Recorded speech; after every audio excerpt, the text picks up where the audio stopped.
Today we're going to be turning to Leviticus. And Leviticus is a primary document of the priestly school. And we identify this work as priestly because it deals with matters that were of special concern to and under the jurisdiction of priests. The sanctuary, its cultic rituals, the system of sacrifices, the distinction between the holy and the profane, and the pure and the impure. So the priestly materials are found as a block in Leviticus, large part of Numbers, and then they're scattered throughout Genesis and Exodus. And because of these common themes, we say that they were produced by a priestly school. We hypothesize a priestly school. We don't quite clearly understand exactly what that means and who and exactly when. These materials emerged over a period of centuries, that's clear. They reached their final form in the exilic or post-exilic period, but they certainly often preserve older cultic traditions and priestly traditions as well. We can break the book of Leviticus down into the units that are listed on that side of the board. You have in chapters 1 through 7 the sacrificial system. Chapters 8 through 10 recount the installation of Aaron as high priest and the Aaronites then as the priestly clan within Israel. Chapters 11 through 15 cover the dietary system, the dietary laws, as well as the ritual purity laws. Chapter 16 describes the procedure to be followed on the Day of Atonement, or Yom Kippur.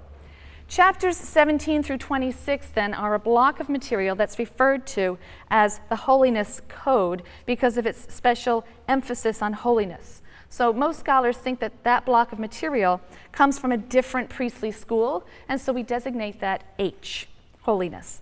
The relative dates of P and H, P now meaning the non-H parts of the priestly materials, they're much debated, but I think increasingly the consensus is that H, the block of material in Leviticus 17 through 26, and then also with it's got passages scattered around other parts of the Bible. But the consensus increasingly is that H is later. It's a redactor or editor of the other priestly materials. So P is a difficult term of reference because P can refer to the entirety of priestly writings altogether. But when we single out H and talk about H, then P in contrast to H means the priestly writings that are not H. So maybe small p and a capital P, I don't know. Now the priestly materials have for a long time been, I think, a devalued part of the Hebrew Bible. And scholarship of the 19th century and most of the 20th century is generally characterized by a deep-seated bias that views impurity rules as primitive and irrational taboos, and sacrifice as controlled savagery that's empty of any spiritual meaning. Religion without such rites is evolutionarily superior or higher and more spiritually meaningful. And with those kinds of attitudes, it's not difficult to understand why scholarship on Leviticus and those parts of the Bible tend to be rather dismissive. In the latter part of the 20th century, the situation began to change. As anthropologists and ethnographers began to study the danger avoidance practices of many cultures, the taboos and rituals of many cultures, including modern Western culture, new avenues for understanding the danger avoidance practices of the Bible began to emerge. And the anthropologist Mary Douglas changed forever the way scholars would approach the impurity rules of the Bible because she insisted on their interpretation as symbols that conveyed something meaningful to those who followed them. Biblical scholars like Jacob Milgrom and more recently Jonathan Klawans, attuned to developments in the social sciences, have made very great advances in our understanding of Israelite purity practices. They've tended to view the elaborate and carefully constructed texts of P as part of a system whose meaning derives from the larger cultural matrix or grid in which those materials are embedded. How much the system laid down by P represents what ordinary Israelite Judeans thought and did, how much these rules were actually enacted and followed, how much they drew upon older random practices, brought them together, modified them, imposed some semblance of order upon them, how much they represent just the ideal construction or blueprint of an elite group. These are all unanswerable questions. The fact is, no one really knows. But we do know from living cultures that people do engage in all kinds of ritual and symbolic actions because of genuine beliefs about the importance of those actions, because those rituals and symbols are extraordinarily meaningful to them. And in any event, our primary concern is with the program of the texts as they stand before us. Is there a symbolism operating here? What are the key ideas and the key themes of the priestly material? How do these ideas, how does this material jive with other aspects of Israelite religion that we've talked about so far? What ultimately is the purpose toward which these materials are aiming? Well, like the rest of the ancient world, Israel had a cultic system, and that cultic system featured a sanctuary, a sacred space with holy objects, sacred objects, where priests performed a variety of ritual acts. So Israelite Judean religion on the ground shared many cultic forms and practices and rituals with Canaanite and ancient Near Eastern culture generally. Sanctuaries in the ancient world were understood to be the dwelling place of the deity. Sacrifices were offered to the deity in his or her sanctuary. P describes a portable sanctuary, a mishkan, that's used in the wilderness period. Now, if you look on your handout, there's a reconstruction of this tent-like sanctuary at the top, as well as a schematization of its contents below. So woven curtains hung from wooden frames that could easily be assembled and disassembled, and these curtains surround the sacred precincts. So you see that in the top picture. And within those precincts, within that enclosure, there's a large open courtyard. That was accessible to all Israelites. The main sacrificial altar with a large ramp stood in that courtyard, as well as a basin that was there for ablutions. And then halfway across the courtyard, there was a screen that marked the entrance to another little enclosure, which is the shrine proper, the sanctuary proper. And only priests have access to that area. The shrine or sanctuary housed an incense altar, and then on one side a 7-branched lampstand or menorah, and on the other a table which held loaves of bread that were changed on a weekly basis. The backmost square-shaped chamber of that inner shrine was the inner sanctum, or the Holy of Holies, and that was accessible only to the high priest and only on the Day of Atonement following a series of heightened purity observances. Inside that Holy of Holies was the ark. It was about 4 feet by 2.5 feet. It was a wooden ark covered in gold. On top was a kind of covering. It's referred to as a kaporet. We don't really know what this word means. It's traditionally translated mercy seat. I think that's how the JPS might translate it. But it's some kind of gold cover. And then there were 2 cherubim, these enormous winged lions that flanked the ark. Likely they were connected to that mercy seat cover. If so, then what they were was a throne. And we have in ancient Near Eastern iconography thrones of this type. We have pictures of gods and kings seated on these seats, the sides of which are these giant winged cherubim, and then their feet rest on a footstool. Likewise, in some biblical verses, God, or Yahweh, is described as enthroned upon the cherubim. The ark then is said to serve as his footstool, so that's sort of the box that he would have rested his feet on. The ark itself contained the tablets of the covenant, and so it was a testament to the covenant between God and Israel. Interestingly, unlike most ancient sanctuaries, the Israelite sanctuary did not contain a statue of the deity. And that's, I think, evidence of the very strong aniconic tendency of Israelite religion. Nevertheless, God was believed to be present in the sanctuary, often in the form of a cloud that will descend to fill the tabernacle, particularly as it's assembled in a new encampment. And then God will descend down and the cloud will fill the tabernacle. So it is God's presence there that sanctifies, which simply means makes holy, makes sacred, to sanctify, to make holy, the tabernacle. And to understand this, we need to understand the priestly conception of holiness. Now, the Hebrew word holy has a root meaning of separate, separate. That which is holy is separate. It's withdrawn from common everyday use. In the priestly view, only God is intrinsically holy. Intrinsically holy. God can impart holiness to, he can sanctify persons and places and things when they're brought into a specific kind of relationship with him, a relationship that's best described as a relationship of ownership. What is holy is what is in God's realm, something that's separated to him. That which is outside God's realm is common, or the Hebrew word for common is sometimes translated by the English word profane. That has a negative connotation in English, but in fact it really doesn't bear that negative connotation. Profane simply means not holy, not sacred. We use it differently now. But the fact is that the common or profane state is the natural default state of most objects and things. This table is just profane, it's common. It's available for everyday use. It's not separated or marked off for special kind of treatment because it's holy. For a common object to become holy, you need a special act of dedication to God, an act of sanctification to transfer the thing to God or God's realm or God's service. So, holiness entails necessarily separation in both its positive and negative aspects. It entails separation of an object to that which sanctifies it, which is God, and it involves separation from, in the form of safeguards against, anything that would threaten to remove its sanctity. So separation from that which threatens its sanctity. Holy things are holy because they are removed from the realm of the common by means of rules or safeguards that demarcate them as different and separate and determine that we use them differently.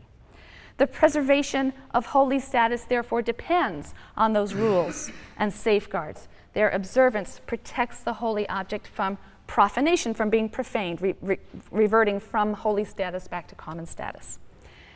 Now, it's evident from the schematic representation, or the way I've described the sanctuary, that holiness increases as you move deeper into the sanctuary. And the principle here is that holiness increases as proximity to God increases. The principle is graphically demonstrated in spatial terms. So in the biblical view, the area or the land outside the Israelite camp is just common profane land. The Israelite camp bears a certain degree of holiness. Then as you move in, the outer courtyard, the outer enclosure of the sanctuary bears a slightly higher degree of holiness. It's accessible to Israelites who are pure. The sanctuary proper, which is in closer proximity to God, bears a still higher degree of holiness. It's accessible only to the priests, who are said to be the holy ones within Israel. And then the inner shrine is the holiest area. It's accessible only to the holiest member of the nation, the high priest. You have similar concentric circles of holiness characterizing the priestly conception of time. There are ordinary, common, profane days, work days. Then there are certain holy days, for example, the New Year or the Passover, holidays. That's where our word holiday comes from, holy days. And they are separated and demarcated from common time by special rules that mark them as different. Holier than these days is the Sabbath, which is demarcated by even further rules and observances. And the holiest day is Yom Kippur, known as the Sabbath of Sabbaths. This day is separated from all other days by additional rules and observances in keeping with its profound holiness. The holiness of persons, of objects, of time, and of space all converge on Yom Kippur, because it's only on this most holy day that the most holy person, high priest, enters the most holy of holies, the innermost shrine, and performs a ritual upon the most holy of objects, the mercy seat and ark itself, once a year. Well, now we need to consider the deep connection that exists between holiness and purity, because the two are not identical, despite massive amounts of scholarship that confuses this issue, thinks holy means pure, thinks common means impure, and it just doesn't. These are different binary oppositions. The two are not identical. To be holy means to belong to or to be in the realm of God. Things can't become holy and can't come into contact with the holy or the sacred if they are not first pure. Purity, which is the absence of impurity, is a prerequisite for access to the holy or for holy status. To be in a state of purity simply means that one is qualified to contact the sacred, right? To enter the sacred precincts, to handle sacred objects, and so on. To be in a state of impurity simply means that one is not qualified to contact the sacred. So if you're impure at home and just minding your own business, it's no big deal. It's only a problem if you decide you want to go to the sanctuary. So purity and impurity are states of qualification or disqualification for contact with sancta. The holy is by definition pure, by definition. Only that which is free of impurity can contact the holy. If an impure object, and you'll see here these overlapping pairs, which are also in your handout. If you could imagine the lower pair sort of being plonked down on top of this pair, that will give you an idea of what we're trying to convey with this image.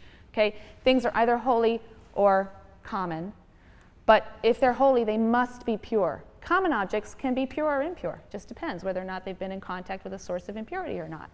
All right? But notice that the holy and the impure are never conjoined.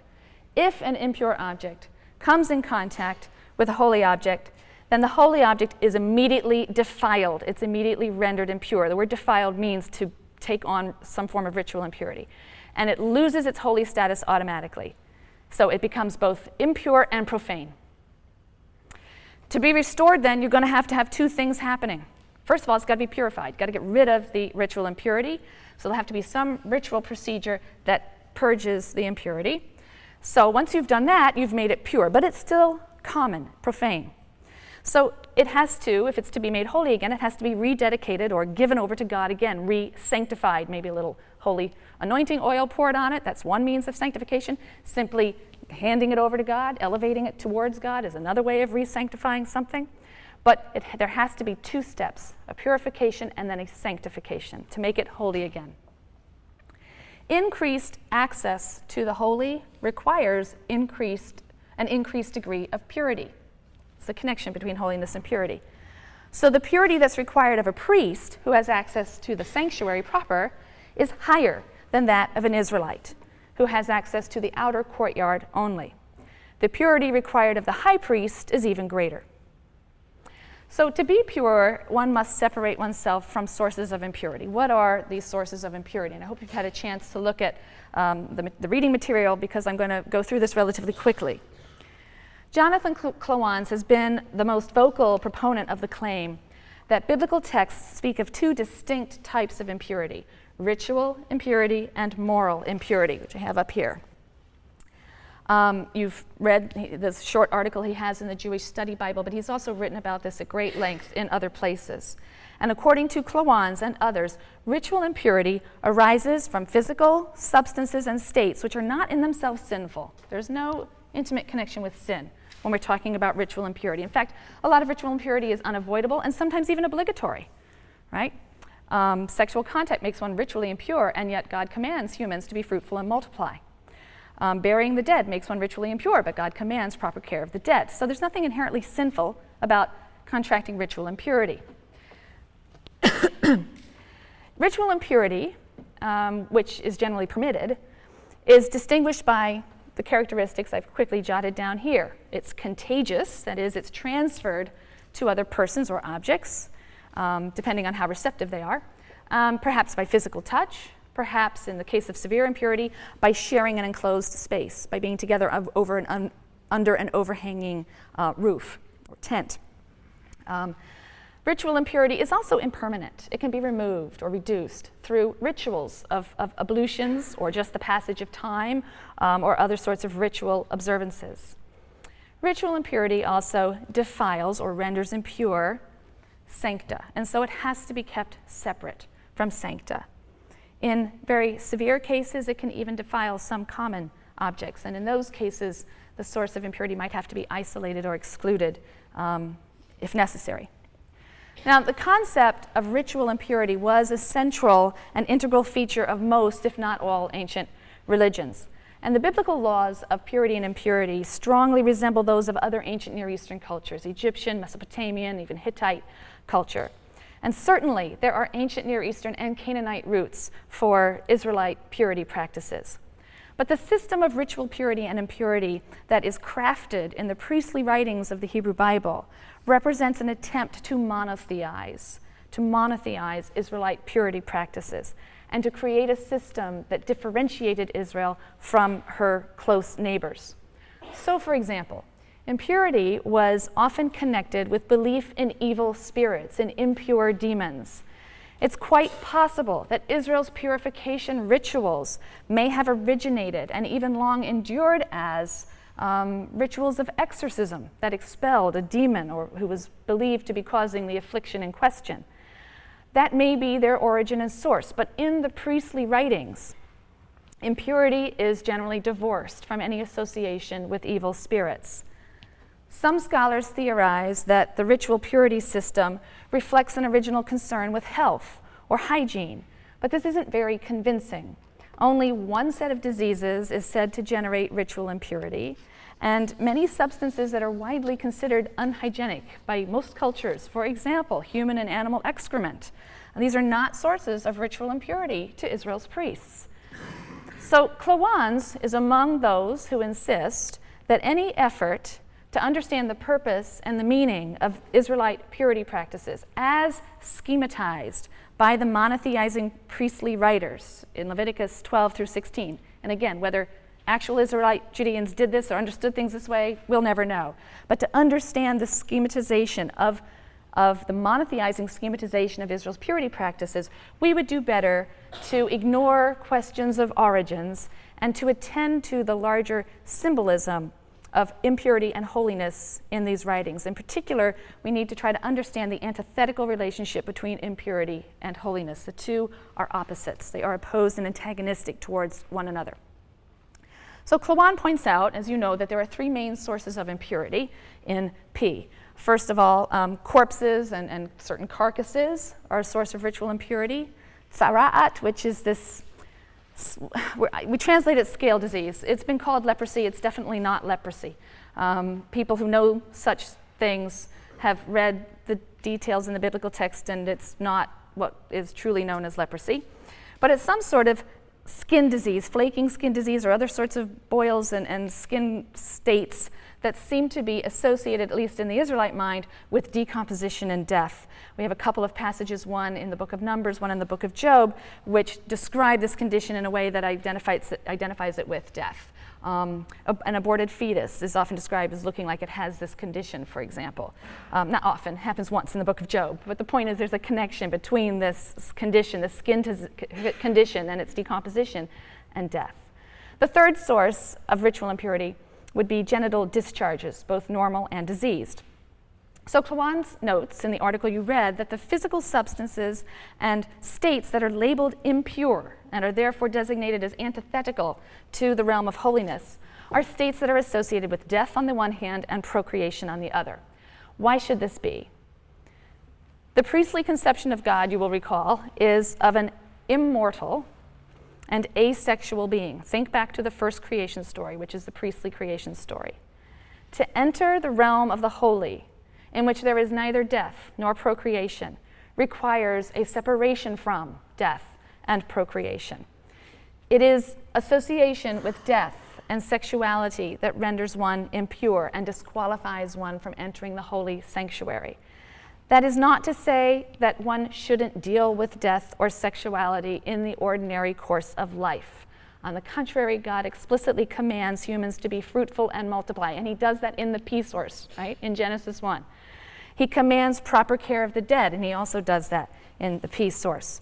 It simply means that one cannot enter the holy sanctuary, God's realm, when impure through contact with death or sexuality. So according to Klawan's, ritual purification involved separation from those aspects of humanity, death and sex, that are least godlike.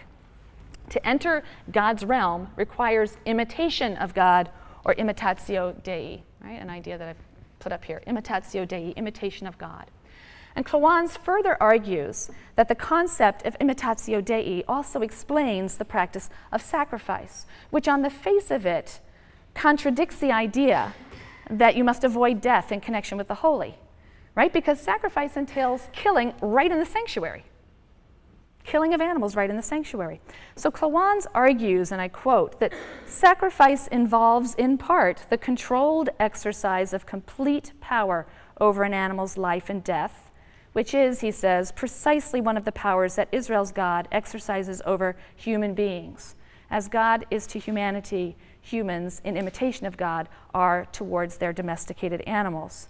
So the process of sacrifice, I won't go into his argument here, but Klawan develops a strong argument that the process of sacrifice can be understood itself as an act of imitatio Dei.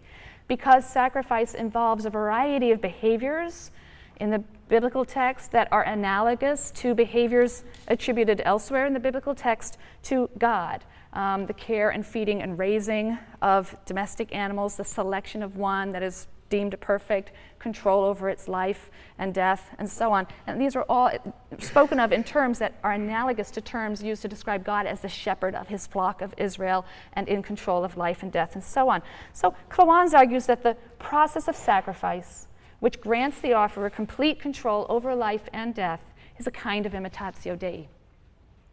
But Klawan also asserts, and I quote, that imitatio Dei does not exhaustively explain sacrifice in ancient Israel. And in fact, we should be surprised if any one single theory would indeed explain sacrifice.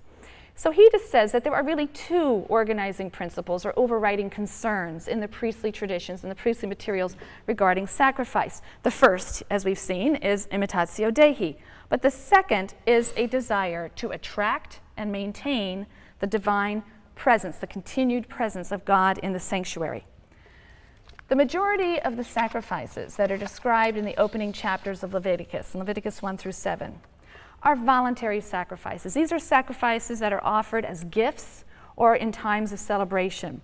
Put a little list of them up here, but the first three are the ones that will concern us now. We have, first of all, the whole offering, or burnt offering, it's sometimes called.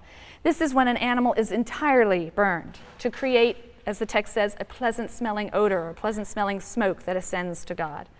So according to P, the priests are to offer 2 such burnt offerings with pleasing-smelling odors to the Lord every day, one in the morning and one in the evening, on a regular basis from the community. The second kind of offering that's described is the grain offering. This is a gift of flour and oil and incense, which is burned after a portion is removed for the priests, as dues to the priest. The rest is burned on the altar, again with a sweet smell from the incense. Third, we have a set of offerings known as well-being offerings. Peace offerings is sometimes translated. These offerings are generally consumed by the offerer and his family, very often in a festive or situation, as a big feast, after certain portions are donated to the priests again. Well-being offerings are of 3 main types. You have the thanksgiving offering. You have a free will offering, just because someone wants to do this, a free will offering.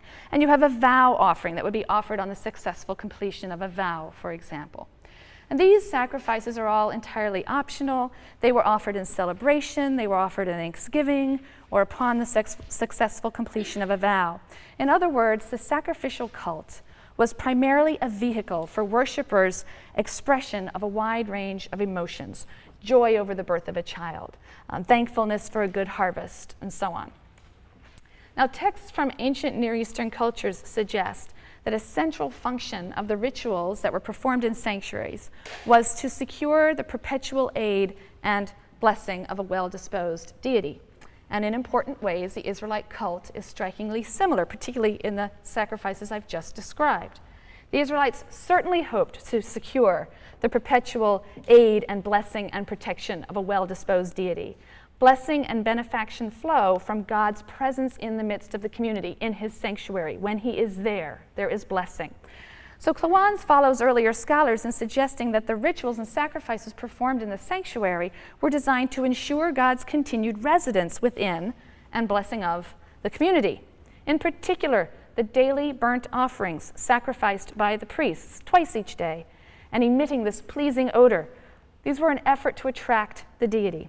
Likewise, the gifts, the other foods and pleasing odors of the sacrifices brought by individual worshipers attracted and maintained the continued presence of God in the sanctuary. So this is the second overriding concern or organizing principle of the sacrifice. Not simply that there should be imitatio Dei within God's realm, but also that the activities there should attract and maintain the presence of the deity for the well-being of the community. But just as God is attracted by certain kinds of behaviors, so he is repelled by others.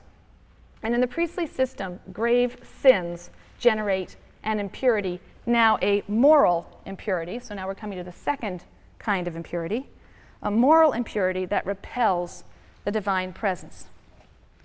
Okay, so moral impurity is the second kind of impurity that's described by Klawans and others. In contrast to ritual impurity, moral impurity does arise from the commission of sins. Ritual impurity does not. There's nothing that's prohibited about you. You're never told not to become ritually impure.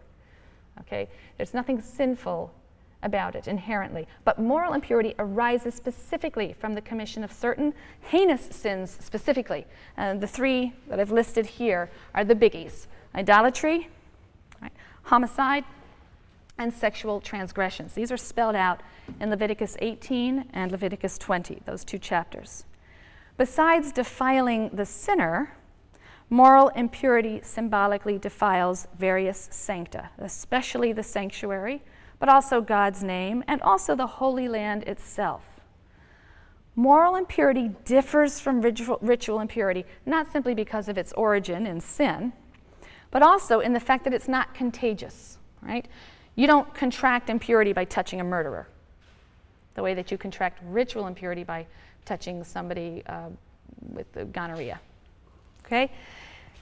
Also, moral impurity is not removed or reducible through rituals, through washings and launderings, ritual ablutions, and the like. That does not touch moral impurity in a person. Moral purity of persons can be achieved only by punishment for heinous sins. For example, the punishment of karet, or cutting off, is a divine punishment of being extirpated from the house of Israel, or death. Right? That's one way to be rid of moral impurity. Also, it can be achieved by simply avoiding or abstaining from defiling immoral acts in the first place. That's another way to achieve moral purity. Also, if you atone for unwitting sins that you perhaps later realize and regret, acknowledge and confess, then that can also reduce moral impurity. Very severe moral impurity defiles the innermost areas of the sanctuary as well as the land. Now, the sanctuary can be purified of moral impurity, and I'll come back and talk about that in a second, but the land really cannot. Land that is repeatedly defiled, or the Holy Land of God that is repeatedly defiled by sexual transgressions, for example, cannot be purified. Eventually, it will simply vomit out, the biblical text says, it will simply vomit out those who dwell on it. This is a reference to exile. This is consistent with the representation of the expulsion of the Canaanites from God's land. Remember when God said the sin of the Amorites is not yet complete? When they have sinned so much and to such a degree, they will be vomited out, and then your tendency can begin. The land will purge itself of the impurity by vomiting them out. And this is consistent then with the repeated warnings in Leviticus to the Israelites not to engage in similar abominable and sinful practices, the sexual transgressions, the bloodshed, the idolatry, because they too will pollute the land until it vomits them out. They will be expelled. The land is also defiled by illicit homicide. There is legal homicide, of course, judicial death and so on in the Bible, but illicit homicide, whether intentional or unintentional, murder or accidental homicide. The manslayer bears blood guilt, what is referred to as blood guilt. That's a kind of moral impurity, and his life is forfeit because of that. In cases of deliberate murder, blood guilt and impurity are removed only by the death of the murderer himself. Only blood atones for blood. In cases of accidental homicide, the perpetrator can take refuge in one of 5 cities that are designated for this purpose, the 5 cities of refuge. They can live there until the death of the high priest, and the death of the high priest symbolically serves to purge or remove the blood guilt or impurity of the accidental homicide. Idolatry also defiles the land. Offenders are subject to stoning and the divine penalty of karet, of cutting off. The Bible repeatedly warns that idols and their cultic appurtenances must be completely destroyed from the Holy Land. Right? The Israelites have to eradicate that they're polluting the land. Now, in contrast to the land, God's sanctuary can be purified from moral impurity by means of a special sacrifice. And this is the 4th sacrifice listed here, the chatat, which is the purification sacrifice. It's often erroneously translated as a sin offering. It's better translated as a purification offering. How does it operate? The blood of the animal, the blood of the sacrifice, is the key to the whole ritual. Remember that impurity and sin are often associated with death. Holiness that which is holy is often associated with life. And if the two are antithetical, then it makes sense. If impurity is associated with death, it makes sense that its antithesis, holiness, would be associated with life. According to the priestly source, blood, the blood that courses through one's veins, represents the life force. Remember in the Noahide covenant in Genesis 9, which is a priestly passage, the priestly blood prohibition. You may not spill human blood. And you may not eat animal flesh that has the lifeblood in it, because the blood is the life, and that belongs to God. That's holy, right? So the life force is holy, and the life force is in the blood.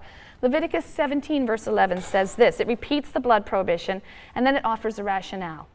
For the life of the flesh is in the blood, and I have assigned it to you for making expiation for your lives upon the altar. I've assigned it to you to use in sacrificial practices. It is the blood as life that affects expiation, purging, and atonement.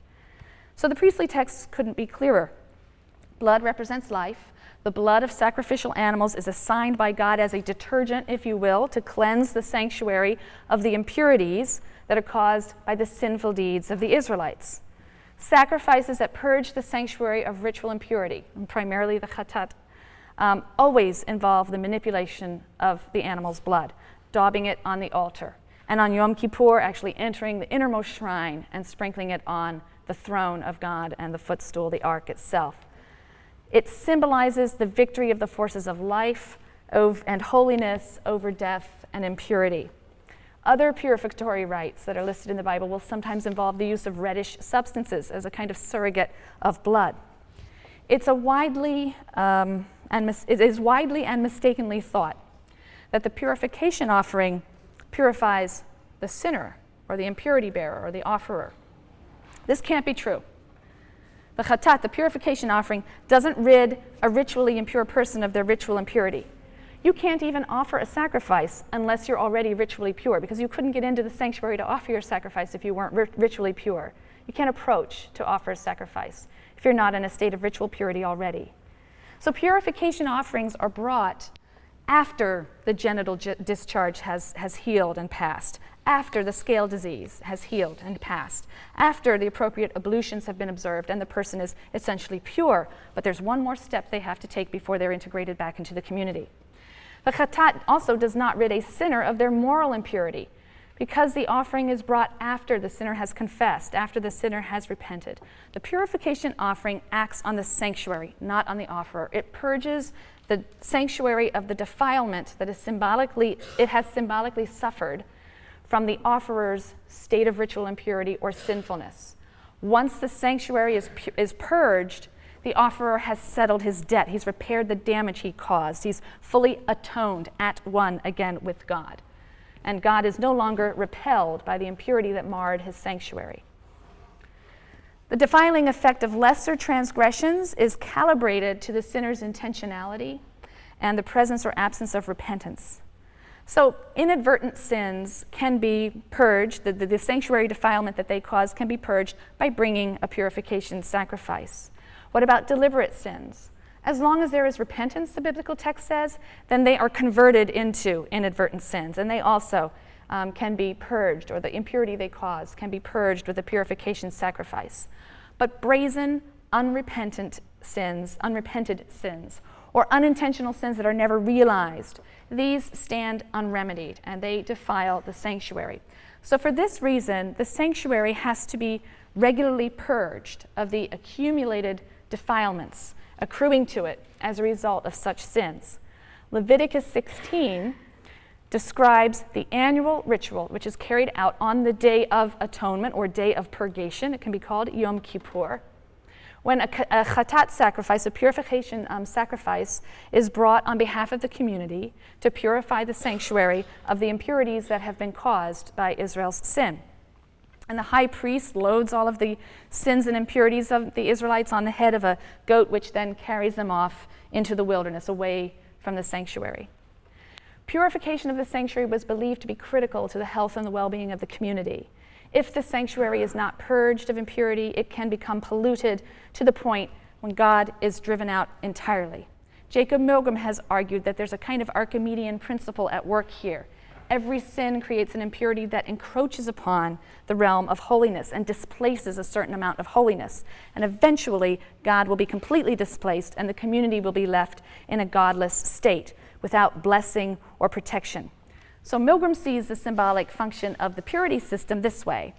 If the sanctuary symbolizes the presence of God, and if impurity represents the wrongdoing of persons, then by saying that impurity is anathema to God and pollutes his temple, the priests are able to graphically convey the idea that sin forces God out of his sanctuary and out of the community. Jacob Milgrom sees a moral message at the base of this complex symbolic picture, and that is that humans and humans alone are responsible for the reign of wickedness and death or the reign of righteousness and life. Human actions determine the degree to which God can dwell on earth among his people. So the goal or the objective of the priestly construction or representation of Israel's impurity laws was, in Milgrom's view, to sever impurity from the demonic and to reinterpret it as a symbolic system reminding Israel of the divine imperative to reject sin, to behave in ways that attract the presence of God and do not repel him. You also read an article by Milgrom where Milgrom talks about priestly cultic imagery serving as a kind of theodicy. A theodicy, of course, is a response to the problem of evil. How can an all-powerful, good God allow so much evil to exist and even go unpunished? And according to Milgrom, this is the priestly answer. Every sin pollutes the sanctuary. It may not mark the sinner, but it does mark the sanctuary. It scars the face of the sanctuary. You may think you've gotten away with something, but every act of social exploitation, every act of moral corruption pollutes the sanctuary more and more until such time as God is driven out entirely and human society is devoured by its own viciousness and death dealing. So again, the ethical message here is that humans are in control of their destiny, and the action of every individual affects and influences the fate of society. This is really the priestly version of an old biblical doctrine, a doctrine of collective responsibility. Individual sin affects the entire fabric of society. There's no such thing as an isolated evil. Our deeds affect one another. And when evildoers are finally punished, they bring down others with them.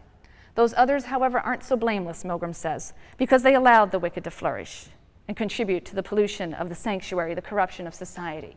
So P's cultic imagery is informed, according to Milgrom, by the same communal ethic that we will see running through the Bible, much of the Bible, until a later period. It's simply conveying that ethic in its own modality through the symbolism of the sanctuary and the cult. The 11th chapter of Leviticus deals with the dietary laws. We don't have time to go into them at any great length. I will say that Milgrom has also argued that the dietary laws of Leviticus are similarly part of a symbol system that emphasizes life over death. This is the following evidence that he cites. The mainstays of the dietary laws are these. First, the prohibition against eating animal blood from Genesis 9, which symbolizes the life.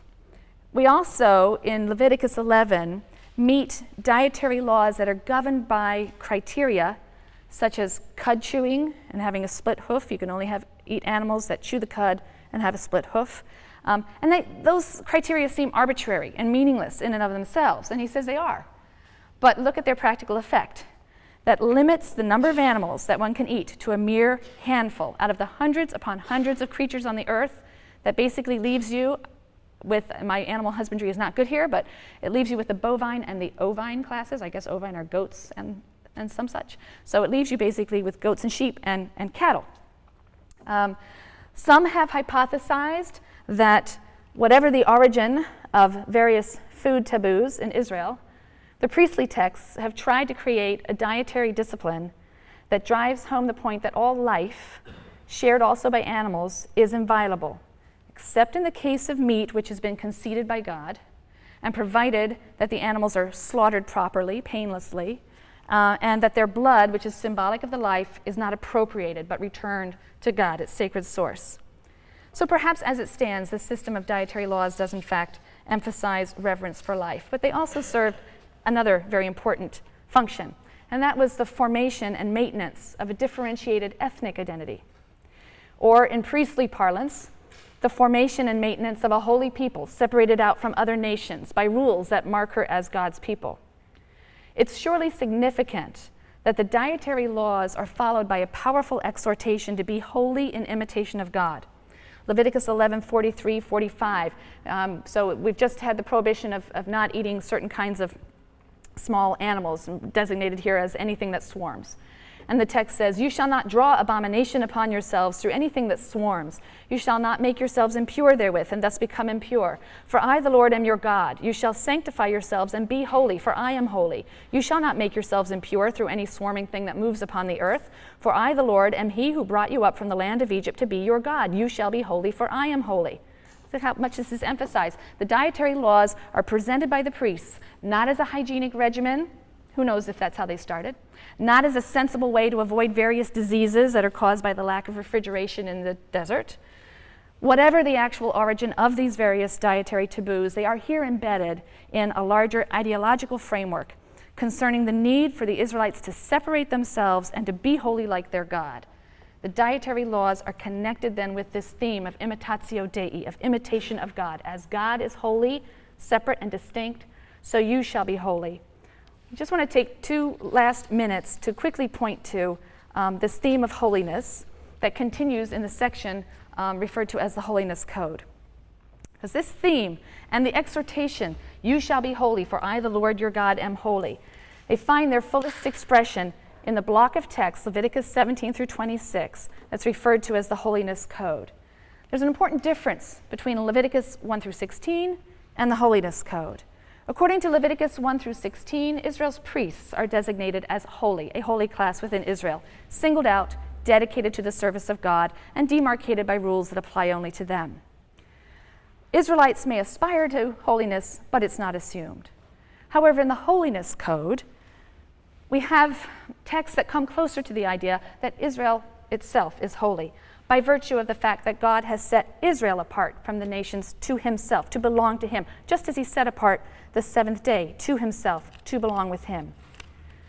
Holy things only exist because of safeguards, rules that keep them separate, that demarcate them. And these safeguards and rules are naturally addressed to human beings. They are the ones charged with the task of preserving the holy in its residence on earth. So although holiness derives from God, humans have a crucial role to play in sanctification, in sanctifying the world. That's illustrated in the case of the Sabbath. God sanctified the Sabbath at creation. He demarcated it as holy. But Israel's the one to affirm its holiness by observing the rules that make it different, that mark it off as holy. So Israel doesn't just, in fact, affirm the holy status of the Sabbath, they actualize the holy status of the Sabbath. If Israel doesn't observe the prohibitions that distinguish the Sabbath as sacred, it's automatically desecrated. You shall keep the Sabbath, for it is holy for you. He who profanes it shall be put to death. Whoever does work on it, that person is cut off from among his kin. It is automatically desecrated and profaned if you don't observe its rules. So there are 2 components, integral and inseparable, in the concept of holiness. Initial assignment of holy status by God and establishment of rules to preserve that holy status. And secondly, actualization of that holiness by humans through the observance of the commandments and rules that mark that thing off as holy. That's going to lead us very nicely into an understanding of the laws that mark off Israel's status and keep Israel distinct among the nations, which we'll be looking at on Wednesday. So please take a look at the materials that were sent out, the Ancient Near Eastern collection, and some of the questions to guide you through this material.